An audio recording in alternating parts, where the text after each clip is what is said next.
Thank you for joining us for our session of EDUCAUSE Demo Day, Identity and Access Management Solutions. My name is Jason Martin. I'll be your host for this session. As always, please use the chat to share comments and ask questions for our presenters. If you would like to use closed captioning, you can do so by clicking the Show Captions button on the bottom of the Zoom room.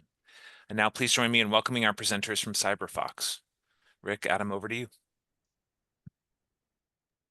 Excellent. Thank you so much, Jason.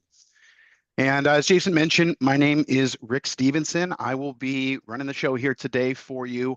I am a regional sales manager over here at CyberFox. And we also have Adam on the line as well. And he is the global director of sales over here. So it looks like we got a bunch of folks trickling in, and we're down here in sunny Florida. Although, sorry if we have any Buckeyes or Fighting Irish in here, but I'm here representing my University of Michigan as well. So see if we got any Go Blue folks in here. Now, we'll get started then. Let me jump right in with the good stuff, and let me just make sure this is sharing. Okay. All right.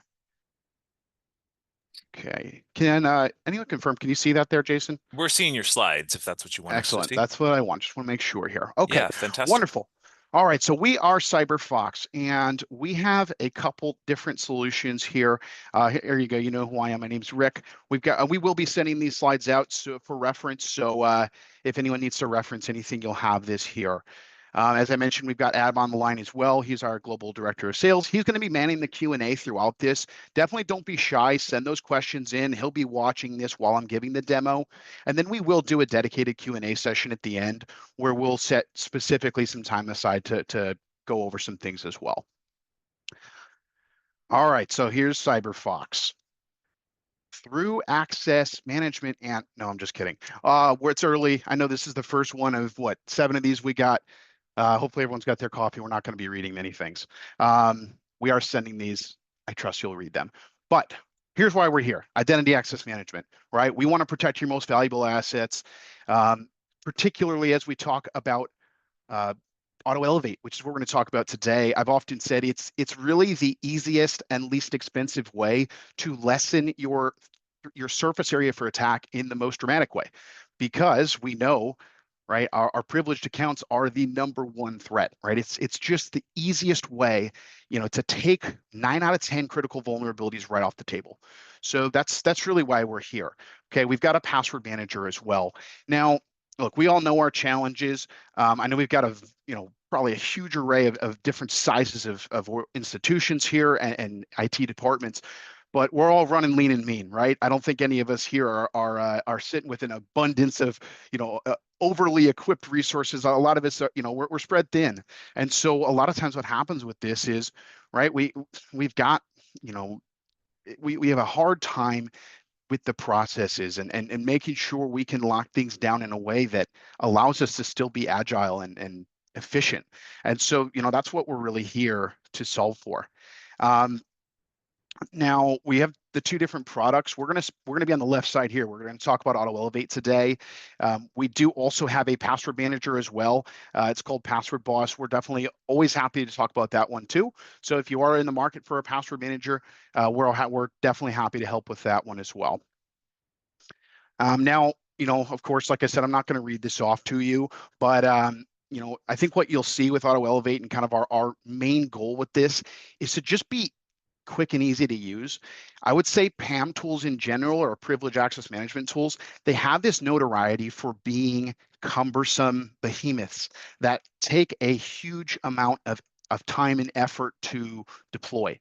And like I said, I mean, we don't necessarily have dedicated headcount to launch this kind of stuff. So this is really very much a plug and play solution. We have something called Audit Mode, which I'll get into in a moment, which basically we do all the heavy lifting for you. So there's not a lot of hands-on needs there. And Brian, nice work. You are the first one to ask about pricing. So that was quick. We're going to get into that as well. We're going to talk. It's basically it's a SaaS solution, right? So it's going to be dependent on your endpoint count. We've got some various pricing tiers. And look, I mean, I know we all, being in education, we work with a lot of educational institutions and nonprofits. We are going to, we definitely work with y'all, and we understand the budget game. So we're gonna we'll get into that, and certainly I would love to get anyone who wants it a detailed custom quote as well anytime. So yeah, we'll definitely get into that. All right. Again, here's just some basic information why this is important. Again, I trust you can read, but basically all we know is 9 out of 10 critical vulnerabilities in Windows in particular can be taken off the table completely by removing privileged accounts. Okay, so that's pretty much the spiel as far as the presentation, and I'm going to keep it more interactive the rest of the way now.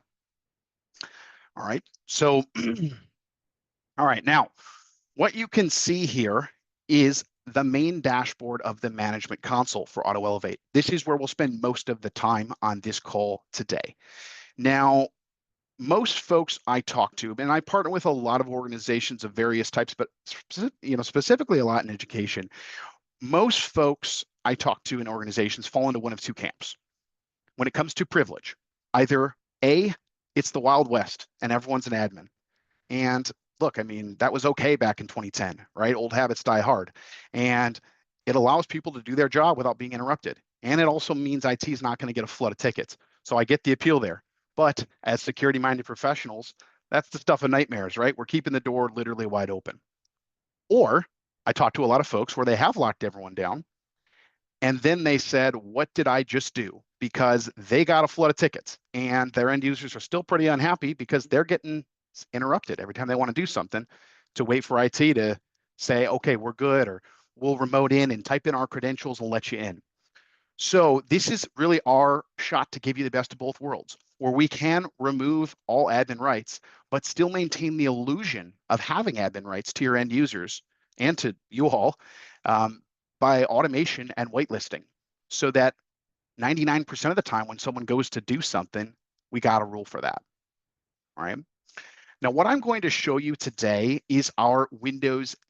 It's Windows based. I know a lot of you probably have Mac in your environment. We actually have a Mac agent in the very final stages of development. That's actually coming out in just a few weeks. I've been told it'll probably be late November, early December. So I don't have that to show you today, but just keep in mind it is coming. All the Mac and PC will be in a single pane of glass when that goes live as well. But today we'll really focus on those PCs. Now, in addition to this client I'm going to show you today on the desktop, which is web-based, we do also have a mobile app for iOS and Android, and it's going to give you the full functionality of this portal at your fingertips. So it's really nice when you're on the go. It's definitely going to especially you get an urgent request, right? You're getting pulled in 17 different directions and running all over the place. You can just pull out your phone and say, yep, I see it's legit. I see it passes my security checks, approve, deny, it's out of your hair. So it's kind of nice. Thank you, Adam, for hitting that one. For those of you who may have seen, we don't have Linux yet. It is on the roadmap. We're tackling Mac first, and then I've been told Linux is coming next. We can be utilized on Windows servers, though. And you'll see why as I explain the way that this works. Okay. Now, what you can see from a fundamental standpoint, this is a lightweight agent-based solution. It's going to be deployed on the device level, and we can, basically the rules are going to reside on the device as well. Now, the nice thing about that is if someone goes offline and they are have gone dark, the rules are still going to work for them. Okay. Now we can push this out with a simple MSI script. You can use, a silent installer with PowerShell, SCCM, really whatever deployment mechanism you like. Very easy to get that out. Now, what we show you right at the top is over the last 30 days, how many events we've recorded, how many rules we've defined, and then most importantly, how many hours of your time we've saved by automation versus if you did this the old-fashioned way, which is create ticket, IT remotes in, types in credentials, and elevates. So this example at the top here, this is for 800 endpoints. I imagine a lot of you have a lot more than that. And as you can imagine, these numbers can be pretty gaudy depending on the complexity of your environment. This is really for those of you who, if you want something you understand, now you're the salesperson, right? You get to make the internal sale to the dollars and cents folks. This is your ROI in your back pocket. So this is a really good way to show, hey, this thing should pay for itself. Okay. Now, when we first deploy this thing, we're going to go out in audit mode. That is a do no harm mode. There are no reboots or pop-ups. We're just going to sit back and listen for events. And this is what I meant earlier when I said we're going to do the heavy lifting and we're going to basically set the table for you. Usually after a week or two in audit mode, we're going to have collected probably 90% of your line of business apps that are used in your environment. We can then turn those events into rules and therefore automation. And once we've reached a baseline we're comfortable with, that's where we're going to flip the switch into live mode. Now, when we're in live mode, the events are going to give, or the rules will give the green light or the red light when they're called upon. And then when someone goes to run something where there's not a matching rule, we are going to trigger a real-time request. Now, you'll receive those requests in the mobile app, the console you see here, and in your ticketing system. So we would set up an integration or a connector. I know some of you may use lesser used ticketing systems. Even if it's not one we've used a lot, we can always set up a connector there. And you can respond to these in a one-time basis if you needed to, but the goal should be whenever you can, let's approve or deny and make a rule at the same time. That's your best practice to getting to hopefully 98, 99% coverage, where then the only stuff you got to lift a finger for are those 1% to 2% oddballs. That's what we want. Now, the way this works, and the reason it's Windows-based for now, is it's entirely predicated upon intercepting and automating UAC. So of course, we're going to spotlight here. Where is UAC off? Where is it too low?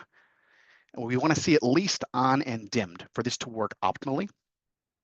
And then where do we have those admin rights? This is the number that we're here for, right? We want to get this down as far as possible. Now, a lot of folks I talk to say, yep, everyone's locked down except for my 50 IT folks. Well, to me, that's probably 48 too many, right? We want to get this down as close to 0 as possible. We have something called technician mode and just-in-time admin login, which I'll get into here. That's basically going to allow even your folks who have to have admin today the ability to do their job 98, 99% of the time without touching a keyboard. Okay. So I'll show you that too. Now, this is a good 1,000-foot view. This gives you a really good holistic overview of your environment. If you hit the computer screen, we're now going to see every single machine in our environment and some key things about them. I can see for everyone, what is their OS, what is their UAC level, and most importantly, what's the admin membership looking like. We can see groups as well that people are in, and here we just tell you what's the active user privilege type. Here, I see standard across the board. That makes my heart very happy, right? That's our goal for everyone. We want to keep you safe. So if we click a machine, or you can grab a whole bunch of them, you could select all as well. We hit actions.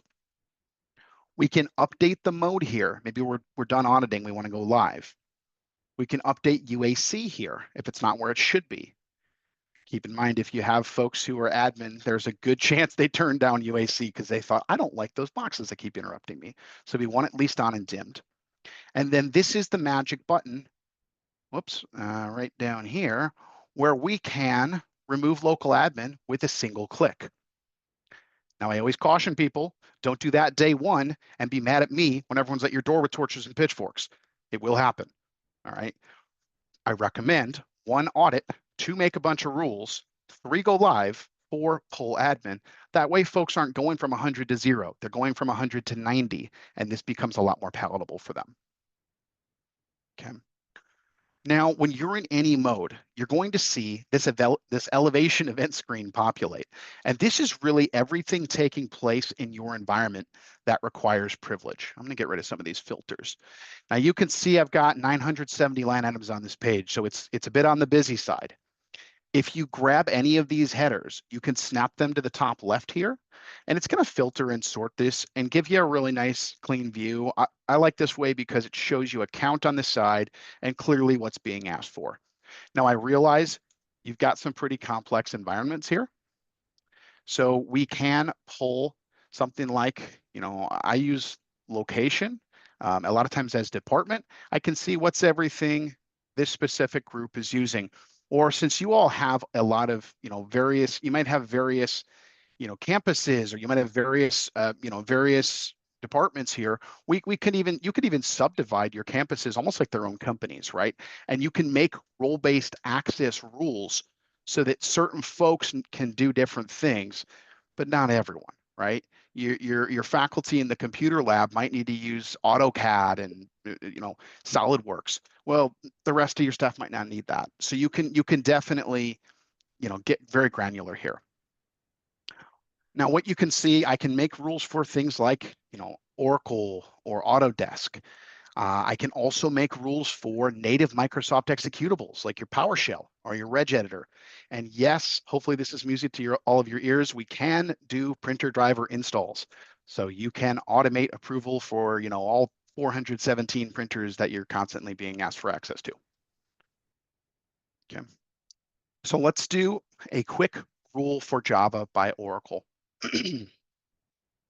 I like to do this one because it has version numbers. All we need to do is select the event for anything, and we just hit actions and convert to rule. So Rick, there were a couple Yeah. quick questions here. Yes. David was asking how we compare to admin by request, first of all. Absolutely. About bring your own devices and domain joined or Intune control devices. Yeah, those are great questions. Thank you, David. So we're not the only PAM on the block, right? So I mentioned a lot of them are known to be a lot more heavy and cumbersome. Admin by request certainly falls in the lightweight. They're lightweight, kind of like us. I would say we fall into a similar price point. The big difference I would say with us is our audit mode really allows us to do a lot of that heavy lifting and kind of automate, bring those approvals to bring those rule recommendations to you. Whereas with that particular solution, you're doing a lot more manual. What do I need to make rule? You're kind of pulling those out of the sky. You're kind of creating those depending on how you need them.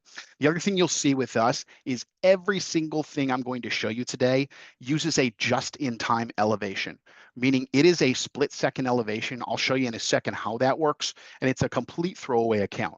Nothing is ever a timed session elevation, which means you're never giving someone carte blanche admin and saying, be good for 15 minutes, please. Some other solutions do go into that more timed admin session, and you just never know what someone's going to do there. So I think that's why we really are proud of this. It makes this very airtight. Now, as far as bring your own, we are, really all you need is internet connectivity for this, right? You don't need to be domain joined. You can have, I talk to organizations all the time, and they're just all over the place with how they've set things up. As long as you've got internet connectivity, we can push this out, and it's just an MSI, right? So basically, as long as there's that, even if they're using Wi-Fi at a Starbucks and hotspotting, they can communicate with the cloud and this will transmit. So it's pretty easy that way. Okay. Anything else there, Adam, before I get back to the fun stuff here? I think we're good to go. All right, cool. All right, so what we're looking at here, this is the most important screen of the demo, so tune in. This is the logic that's going to drive your policies. Now, if any of you ever did any programming back in the day, it's been a minute for me, but this is like a big if-then statement. The left is your if, the right is your then. Now you can see by default, the main driver of the rule naturally is the MD5 hash. That's because it's the most specific and secure way. The problem is it's the most specific way. I never use this because if you know anything about hashes and certs, this is going to change constantly and this rule would be useless tomorrow. So the trick is, how wide of a net can we cast? When we have a verified publisher cert, like we do here, this is the holy grail because this tells me this is what it says it is, and it's legit, right? So if I can use that verified publisher info, I always do. You can use that publisher thumbprint, which I look at like a notary stamp, right? It's good for 1 or 2 years typically, and that's great. But maybe there's a publisher with 5 or 6 thumbprints that we like because of various versioning. You can make one overarching rule using the common subject elements for how they sign their file, which will remain consistent. So this is basically a vendor whitelist method where it's going to capture past, present, and future. This is what I do most often personally. Now, obviously, if I go that wide, it could be a can of worms, right? I'm not going to just do this for Microsoft and say, yep, we're good, because that's like thousands of things I probably don't want to approve. So usually if I go this route, I add an additional and statement up above. If my computer will scroll, there we go. And I'll use usually either product name or file path. I can wildcard this as well. So I can do this. I don't care if it's version 181 personally. So here's what how this rule reads now. If the product name is Java platform ... regardless of the version, could be 27 versions in the future. And we have a verified cert by Oracle America that meets their typical nomenclature, then this is going to be approved. Sorry, my mouse is acting a little funky on me here. This is going to be approved for an admin elevation globally, or for the computer lab, or for Bob. We can be as specific or as broad as we want with these rules. Okay. Now, of course, we can do approve and deny rules. We certainly run into stuff we don't want all the time. And I always like to stop at this article because this is really going to help you guys understand how we do the magic behind the scenes. And I'm putting this in the chat too, just because it's really the secret sauce. 9 times out of 10, we're going to use admin elevation. And here's what this does. UAC is triggered and we intercept the UAC event. And this next part all happens in a fraction of a second. We rotate in this over-the-shoulder account that sits dormantly within the agent as a standard user. We burn a randomized and encrypted 127-character password on the fly. We elevate that to the admin group for just a split second just to clear UAC. We then demote back down to standard immediately, and we re-rotate that password once again on the way out. That happens every single elevation. And that's why this is infinitely more secure than just using laps.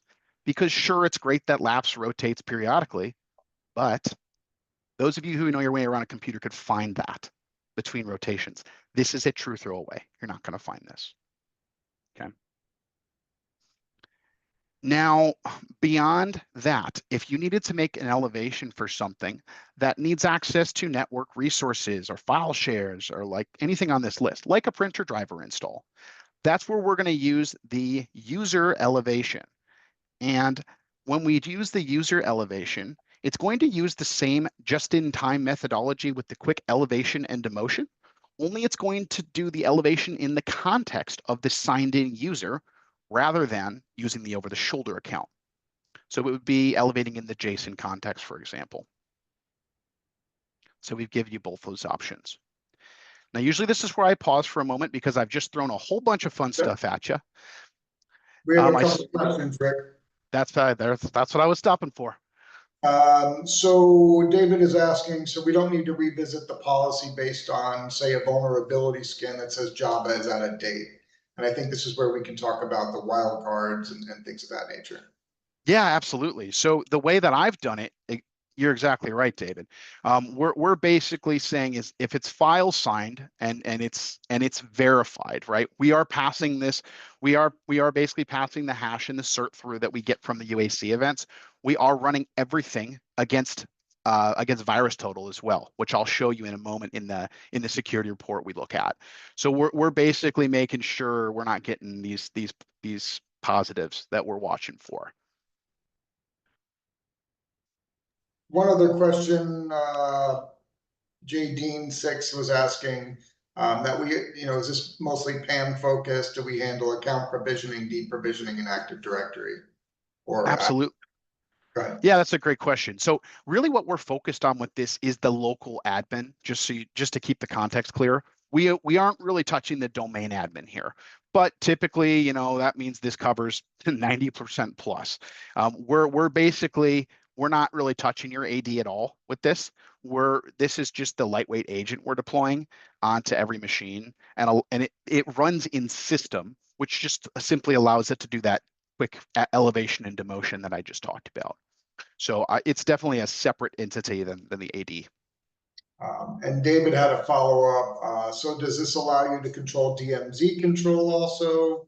And does the tool integrate with our password solution? As an example, updating a local admin password on the server. Understood. So the thing with passwords, and I get asked a lot, do we do password rotations? Is a great question I get asked all the time. We don't know any passwords. We don't want to know any passwords. which means we don't rotate your passwords. We just do this magic of basically the just-in-time creation and deletion. So we can kind of take you one further, and for the most part, you don't need a password, right? Again, your domain admin passwords, are going to kind of be a separate thing. Sure, use laps on those. It's free, right? I mean, it's a great way to keep them fresh, but we're kind of staying out of the fray with those, for lack of better words. Okay, we're good to go. Okay, perfect. Okay, so now you've kind of seen the back end of this thing, right? You see how it works. I wanted to give you a little peek under the hood so you see it. Now, the fun stuff, I'm going to show you a quick few live scenarios. I am now a standard user, okay? The first one I want to show you is a typical deny scenario where there's not a rule in place. So we know our end users out there. Let's say they use something on their home computer, hasn't blown that one up yet. So of course they're thinking must be fine for work, right? So they download it from whatever dark corner of the internet they found it, and we'll start to see UAC run because again, we're standard here.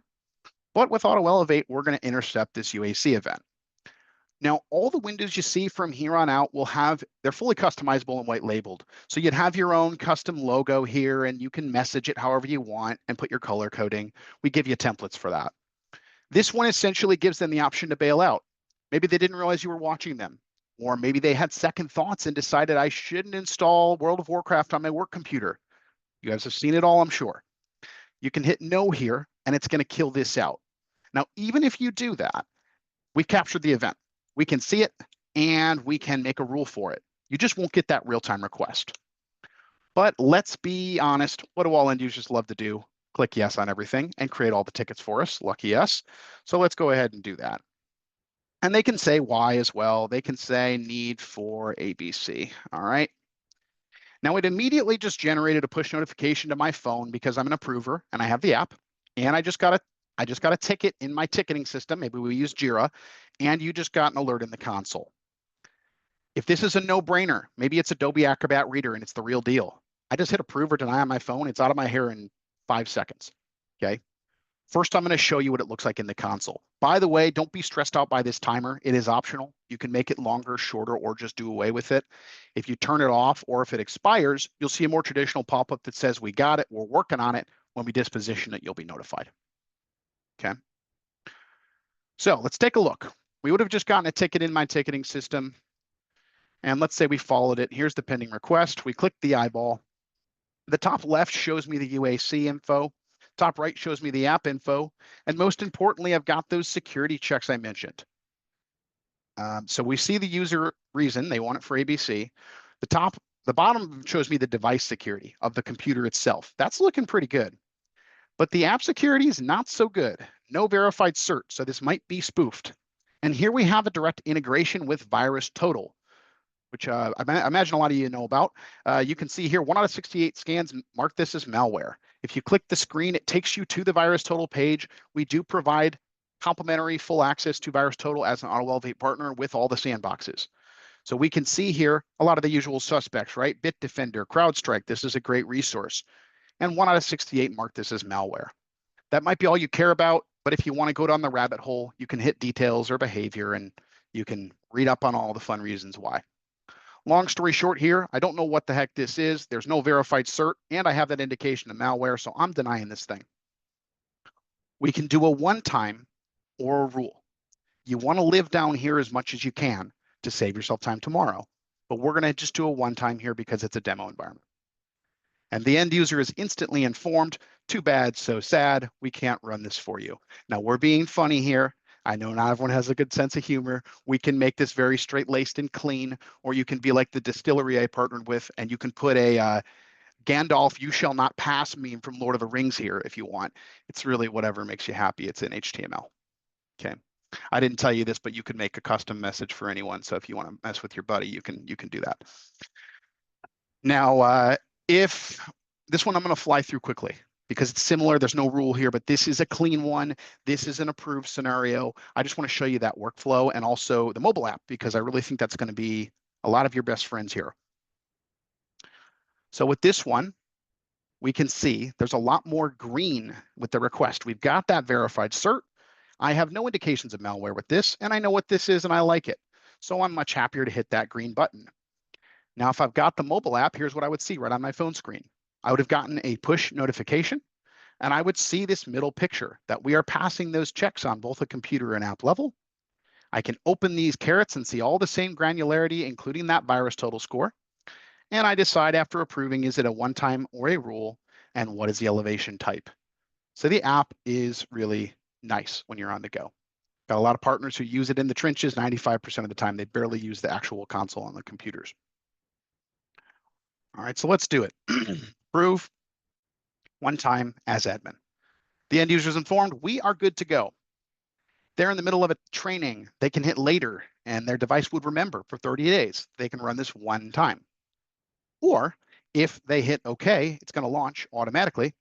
And this is where the magic happens. So please keep an eye on the credential field of the UAC box. You're going to see this blink through very quickly. There it goes. And that amount of time is exactly what I described earlier with that article I showed you. We did the double password burn. We elevated in that over the shoulder account, cleared UAC. We've already demoted and thrown it away. So it's long gone.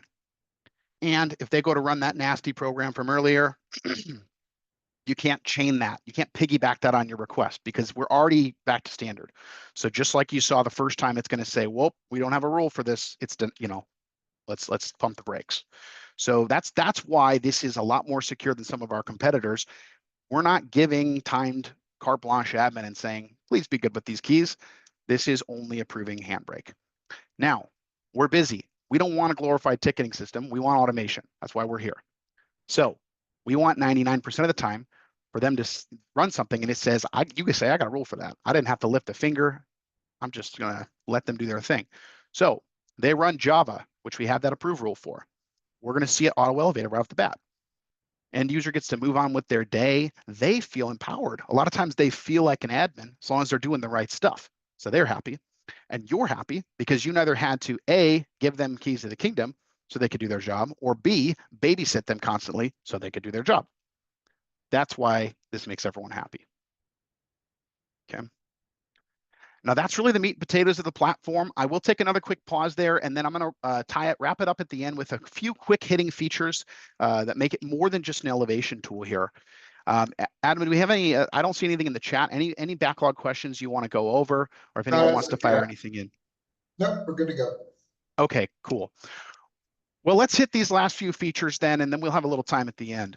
So the first one of these is technician mode. When I talk to internal IT folks and I say, let's get all the end users down to standard, that's easy, right? We all want to do that. We want to be more secure. We want to be more airtight. And then I say, let's everyone stop using admin all the time. Everyone. And that's when they sometimes say, whoa, now, don't talk about my rights because I need to be in God mode all the time. But we shouldn't be doing that. Here's what we do with this to help you get away from that. We can hit Control-Alt-A on anyone's machine, and that's whether you're over their shoulder, whether you're remoting in like I am on this cloud PC, whatever you want. It's going to pull up this QR code. All I got to do is pull out my mobile app, grab the scanner, and beam this in. This is going to verify that I'm in the technician group, so it's 2FA, and it's now put me in technician mode. This is basically sandbox mode. I can do admin level work in real time, even though I don't even know an admin username, let alone an admin password. So I go to run Handbrake, which has no rule. And we now see a sidecar window on the UAC box. And I've got a compact view of the security profile. Looks good. I just click what I need over here, no typing. All right. And this rotated me through and I'm off to the races. No ticket, no rule, no nothing. And it's going to say in the event log, Rick Stevenson ran this as a technician override. So you always have a clear paper trail that your people are using this appropriately. Okay. Now, beyond that, this has been popular for a really long time, but we were thinking last year, we could make it better, okay? Because this doesn't help you at the lock screen, right? Sometimes if you're stuck at the lock screen, maybe you're helping someone after hours, we don't see a use, the hotkey doesn't do anything there. So we added a new button called Just-in-Time Admin Login. With this, you could be at the lock screen of anyone's device. It might say on the home screen, Bob in the middle. The bottom left's going to have that button. When you click that, it opens up the same QR code system, okay? Only the difference there when you scan it is it's going to construct a just-in-time admin profile on the fly for you. You'll be logged into that to do whatever you need for that session, which will be fully logged. And then when you log out, it's going to delete that profile and purge all traces of it. So when Bob comes back to his computer, he just sees Bob. That's it. So it's basically a just-in-time admin burner account whenever you need it. So between the technician mode and the just-in-time, that's why I say even folks who have to have admin in today's context can do their job 98, 99% of the time without touching a keyboard. And then sure, keep a break the glass account for a rainy day, use lapses on that, that's fine, but you certainly shouldn't be needing traditional keys of the kingdom as much with this. Okay. Hey, Rick, real quick, Letitia Silvera had a question. Does this tool manage group accounts or system accounts? Yeah, that's a great question. I mean, really, this is looking on more the, it's an agent-based solution, right? So it's basically going to be managing the endpoint usage for any type of admin elevation. It's not necessarily going to get into those accounts specifically. Yes. Oh, and I forgot to mention at the beginning, and Jason mentioned, we do have a poll here as well. I was going to say that at the very beginning. We're going to put that out in the chat. We are going to do a $100 Amazon gift card giveaway for those who fill that out. So if you would like to, we will be drawing that shortly after this session, and then we'll reach out with the to the winner. And do keep in mind, we can only give you the gift card if you put your email address there. So feel free to please provide that if you'd like to put your hat in the ring. Ken. Now there is one final piece of the puzzle I want to show, that'll be a quick hitter, okay? And that's called Blocker. Adam, was there any other questions in the meantime that I need to hit? Not at this time. Okay, so the very last piece of the puzzle is Blocker. Now everything I've shown you so far is predicated, it's based on parent executables.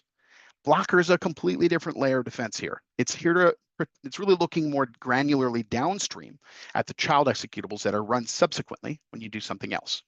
And the goal with this is to combat living off the land style attacks, which is about 74% of attacks in the last year. In a nutshell, for those of you who might not know, here's what that is. Bad actors aren't running malware.exe anymore. We've gotten a lot more advanced. They've had to get a lot better at camouflaging themselves. So what they're doing with this style of attack is they're sneaking in using known backdoor entry points that are vulnerabilities on every single Windows machine. And if you look at the kind of stuff they're sneaking in through, like lxrun.exe, it doesn't necessarily sound the alarms right off the bat, but they're running dangerous downstream processes through it. Now, the way you would typically defend against something like this is with your EDR, which is a proactive, it's a reactive defense. It's there to put out the fire. So Blocker is really our proactive way to stop it on the front end. It's not going to replace the EDR, but it's definitely going to amplify it. I always look at the EDR like the bouncer in the club, right? He's here to throw people out if they're causing trouble. The Blocker is like your doorman at the front. He's going to stop the bad stuff before it even gets in the environment. So it's just going to help there. Now, here's what we do. We sit in an audit mode, just like we did for Elevation. And we're going to give you a curated list of what's being used natively in your environment versus a couple lists we're looking out for. The first one is the Microsoft list, which is about 42 applications they recommend blocking if you don't use because they can circumvent WDAC. Microsoft has essentially said, we screwed up. Here's 42 holes in the boat. You should plug them. Good luck. Thank you, Microsoft. And then we have the LOLBAS project, which is about 190 additional living off the land threat vectors. So in this case, about 175 out of those 230-ish applications, they're just collecting dust. No one uses them. So our philosophy is let's lock those doors proactively. So we're going to hit add block rules here. In this example, I've created block rules to outright stop BitsAdmin, CScript, and WScript. And I'm going to show you a quick simulated piece of malware so you can see what that does for us. Okay. First thing you're going to see with this, once it loads, there we go, is a scary pop-up, which is going to appear on the right-hand side. But after that, this is going to really try and do its heavy lifting to create a foothold in my environment. It's going to start with BitsAdmin to create that foothold, which is going to be denied. And then we're going to see the same thing with CScript and WScript, both denied as well. So yes, my end user is probably freaking out about this pop-up, But in all reality, this attack never happened because all 3 critical breach points were stopped in their tracks at the front door with Blocker. And that's why we have that for you. Okay. That is really the platform from A to Z.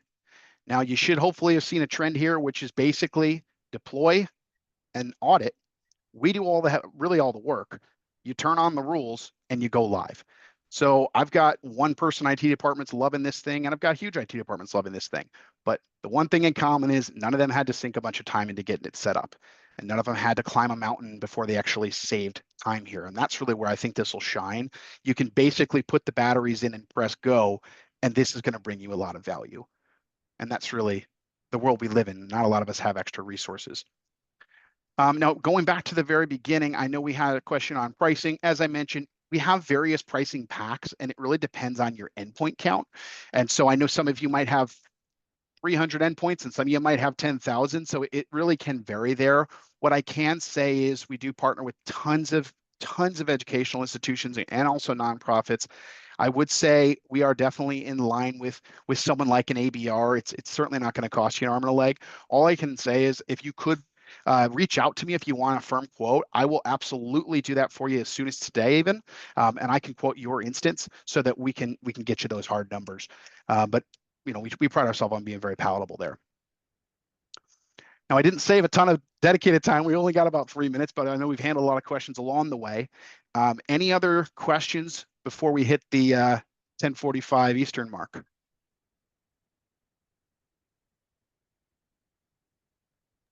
And Rick, I think I'll want to take a last call on the CyberFox poll that's launched right now, which is this giveaway for you all. If you want to enter to do that, again, that of course that's subject to the fact that you might be able to accept the award, but if you want to, please complete that. And then the last 2 minutes or so, I'm going to launch the in-session survey so you can give some feedback to CyberFox on the presentation today as well. Thank you, Jason. That's great. And if any of you are regulars at at events, we do try to make it a point to be around there. And we've been at the last couple EDUCAUSE events. We go to I know it's K through 12. We do COSIN as well. We're pretty much all over the place. So if you're ever hitting any of these events, there's a good chance you'll see us there. Just watch for the big blue fox you can see from space. This color definitely stands out at those. And then keep in mind, we are sending that slide out. So if you have any questions, you can certainly reach out to me. I'll be happy to help. And then also there is a QR code on the final slide, which will take you to our website too.